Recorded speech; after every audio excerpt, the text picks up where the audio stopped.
ManCave. This is Bob from the Bob's N Scale ManCave, coming to you live from the ManCave garage. It's the garage because, well, there's more room and some privacy, and I can now do my reviews a little bit easier. I've got a new process that I'm going to be doing with my reviews, and you'll get to see that first right here with this review. The first review I'm going to do is an Intermountain car made by N Scale Enthusiast.com, or commissioned by them to make these special cars, and it depicts the Norfolk Southern Honoring Our Veterans paint scheme. It's a 3-bay hopper that has black and blue paint scheme with a red and white wavy ribbon that goes down the side depicting the flag, and a Honoring Our Veterans written on the side with a yellow ribbon. And it is very hard to find. Many of you have probably looked for it and bid on it on eBay. I also just got it delivered to me from eBay, and I'm sorry if you were bidding on it, but I got it. Sorry. But anyway, let's get to this review and show you what I got to show you. Okay, here you go, guys. We have the Norfolk Southern Honoring Our Veterans car. It is a 3-bay hopper, enclosed, covered hopper actually, with microtrains couplers on the ends, and it's made by Intermountain, and it rolls pretty nice with these microtrains trucks on them. They went into extreme detail with these cars. The N Scale Enthusiast cars are really, really nice. They go the extra mile to make these stand out more than a normal product that they normally put out in bulk. That's why these are in limited supplies. As you can see right there on the front, we have the Norfolk Southern logo with NS 2014, which is the year that it was released, honoring our veterans with the yellow ribbon, U.S. flag. Also has, looks like etched metal walkways on top, and it's got handbrakes on the sides with ladders on both sides. Let's take a look at some detail. As you can see on the ends, we have nice black painted ladders, and we have the handbrake. We have the Norfolk Southern number on the side, and of course we have the Microtrains Magnematic coupling system couplers and trucks. And you can see the detail on top with these walkways. There's also a black hand grab right there at the top of the ladder, and you can see a little bit more detail of how they put holes into the grating. This is a level of detail you usually see in HO scale, but this is N scale, and things are getting a lot more detailed. Well, there you go. That's the top side of this car. Let's take a look at the detail on the bottom.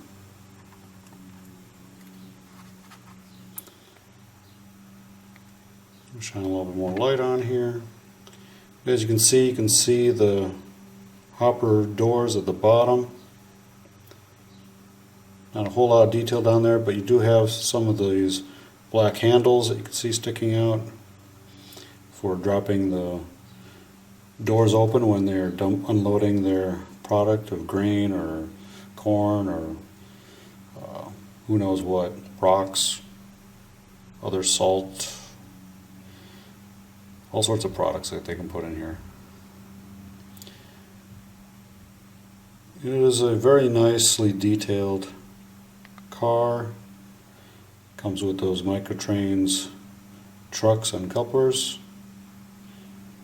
And if you get a chance to get this model, I would really highly recommend it, especially if you're a Norfolk Southern fan.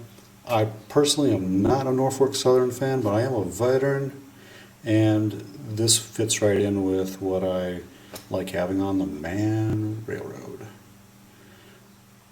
So let's see what else we can take a review of, shall we?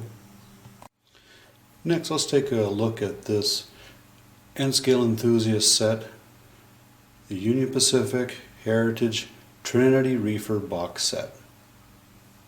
Car sets. Let's open this up for the first time. Comes in a nice big yellow box. When you purchase this, it is only shipped by itself.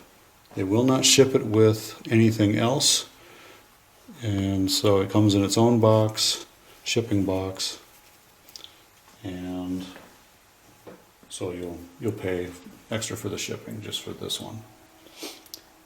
Even if you order tons of things, they will not put everything in the same box. It comes just like this, with all 7 cars and in the nice paint schemes. And all the Union Pacific Heritage paint schemes are listed there, plus an extra one in just plain Union Pacific colors. Let's go take a look at that in detail. What we have here is a Trinity Reefer with a TRINcool system. Right here, this air conditioning unit is what makes it the TRINcool. It is a refrigerated boxcar, usually with like 3-inch thick walls. This one happens to be, I believe, a 64-foot boxcar. Trinity now currently makes a prototypical 73-foot boxcar, and that's what they're currently offering on their website. This is a Union Pacific special car for the Heritage units. A lot of the Heritage units for locomotives had this paint scheme with the flag on it, and so you see a lot of SD60 aces and so forth, getting that kind of paint scheme. This is an extra car that they put into this 6-car Heritage set. All these cars are exactly the same except for the paint, and I'm just going to cover this Union Pacific car in this review. First of all, I love the detail on all the paint.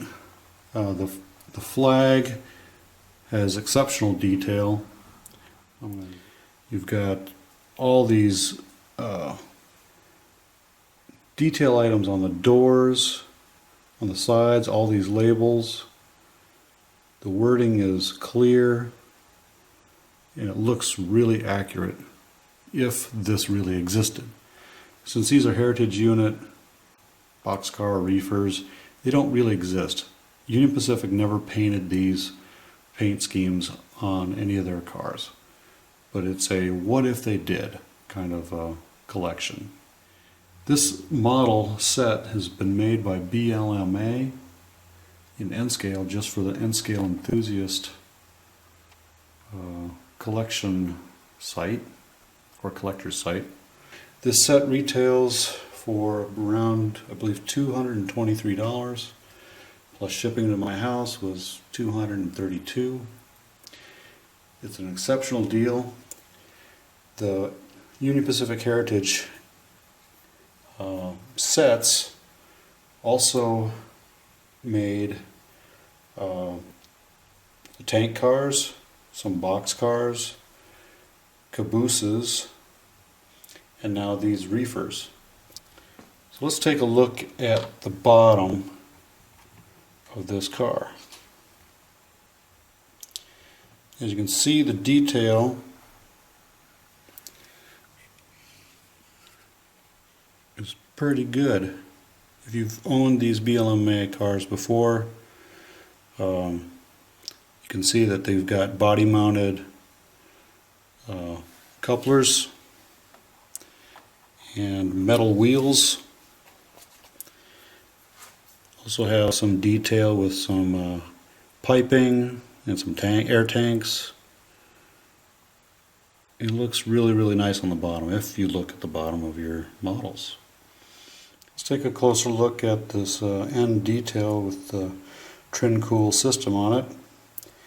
As you can see, the lettering is pretty clear when you get up close to it. Under a magnifying glass, it looks awesome. Of course, I'm not using one right now, I'm zoomed in on it. It's actually about 1.25 inches away from the lens. As you can see, it's got some very good detail.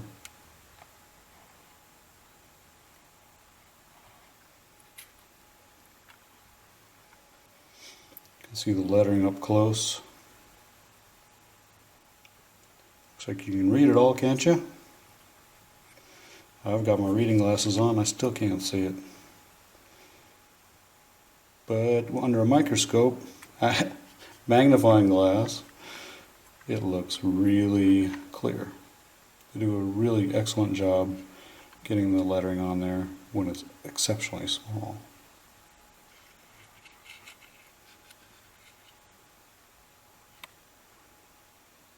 And as you can see, they got the foot steps mounted right in there. You can see the level of detail and the perception or the perspective 3D, so you know that it's actually dug inside there to make the step. And you got a handrail, hand brake on the back, a couple ladders, and of course some lettering.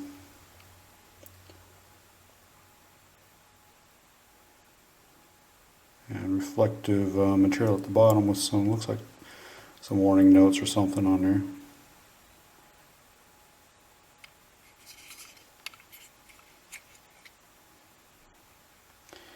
Very nice model.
Well, ManCavians, you are probably wondering how I made such a nice looking display to do my reviews in.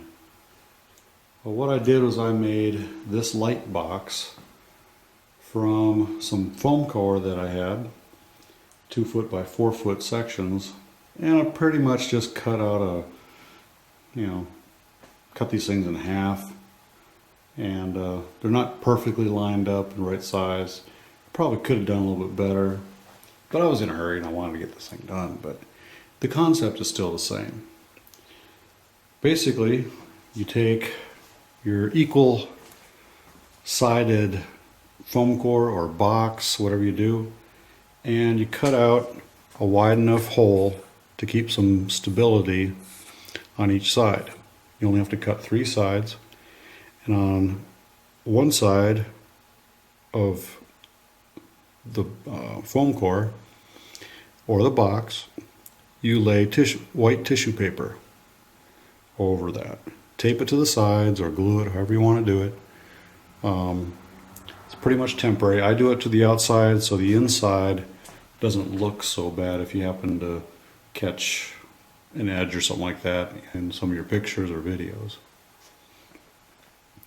So taped it down, taped each side to the back side. The back side is a solid piece of the foam core. There's nothing on the bottom. You could put something on the bottom if you want to, but in this case it was a waste. And I put some poster board, bought some white poster board, and you take one and put it on the bottom, and then I put one that's leaning up the side. Depending on what you're going to be videotaping or photographing, you're going to want to move this and adjust it so that it covers up and makes an infinity edge, which means you don't see any folds or creases on the backdrop. And you see this in photo studios, you see it everywhere where they hang the backdrop and it's just kind of folded out to where people stand, and it doesn't look like there's any definition or depth. So it kind of makes it all stand out. Plus it reflects the light evenly. I taped all the sides together, and one modification I had to do was on this top and the sides. The sides were a little tight, so I like to spread out. I just took a popsicle stick and broke it in half and just bent it at 90 degrees and wrapped some tape around it to kind of hold it in place. And then I taped it down on top of the lid. Then when I fold all the sides in and fold the lid down on top, these popsicle sticks kind of hold the sides in from falling out, and it provides stability for the top so it stays in place as well. The lights. The lights, I just went to standard Home Depot, Lowe's, Menards, any place you get one of these clamp lights. Now you can use any kind of light you want as long as you can hold a daylight bulb. I went and got LED bulbs and put them in here. I got those from Menards. They're like 12 bucks a piece. 5000K light color, so it's a daylight bulb. You want daylight to reflect sunlight, and the tissue paper is there to diffuse that sunlight light so it's not as strong and reduces the shadowing. And as you can see, I got some shadowing up here because I have a light coming down from the top. But even if I put my hand over here, it doesn't really show too much of the shadow. You can see some of the shadow being blocked because I'm, of course, blocking some of the light. But it at least gives you an even shadowing. Then I also bought this rotating mirrored display stand. I got that off of eBay. There's a bunch of them out there. Roughly, this was about $25 for a 10-inch mirror. You can get an 8-inch, 10-inch, or 12-inch rotating stand. This comes with 2 speeds. I currently in the video showed you was on slow speed, and it's easy to just put it up onto another gear setting underneath the table, and it goes about twice as fast. I'll show this to you right now. You've got a little switch down here. It runs on a D-cell battery. Don't want this thing to lose my balance a little bit. There we go. Just turn the switch on. As you notice, I've got a wedge for putting near doors, make sure everything's lined up. The reason I had to use the wedge is because in the garage floor is slanted, away from the edge of the table. So in order to keep things from rolling off and rolling around as it came toward the low side, I had to wedge it up so it's nice and level. Used a level, make sure that everything is level. And then I could display it without things falling off. The only bad part is this one here right now just shakes because of the gearing that's in there. It is a relatively cheap stand. Not sure really I like it right now, but it does add to a nice cool effect. You get to see underneath the thing you're displaying, especially the railroad cars or an engine or anything. You can bounce light off of it and it'll light up the bottom and light up the sides a lot better. So all in all, it's a good effect.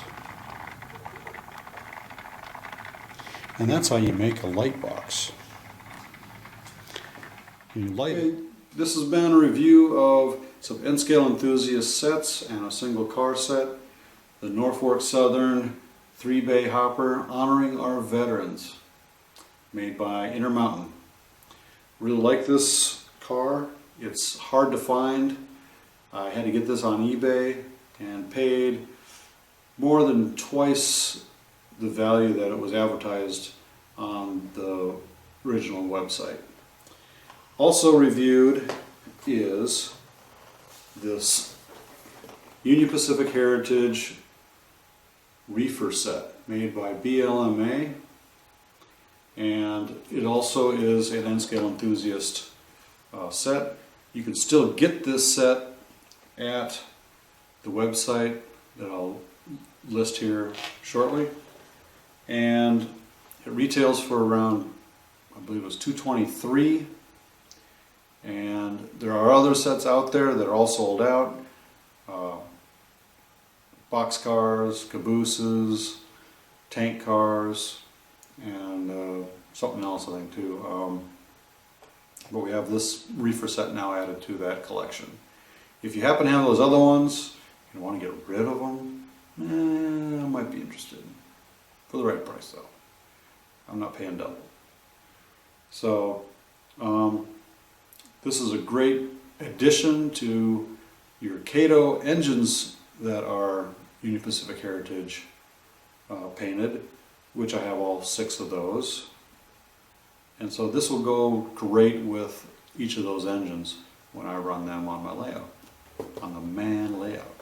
So after my last video on my layout update and building my trestle bridge for part of my layout, I still haven't started that yet. I've been kind of sick and trying to get over that springtime allergy season that always seems to hit me in the spring. I hope you enjoyed this review.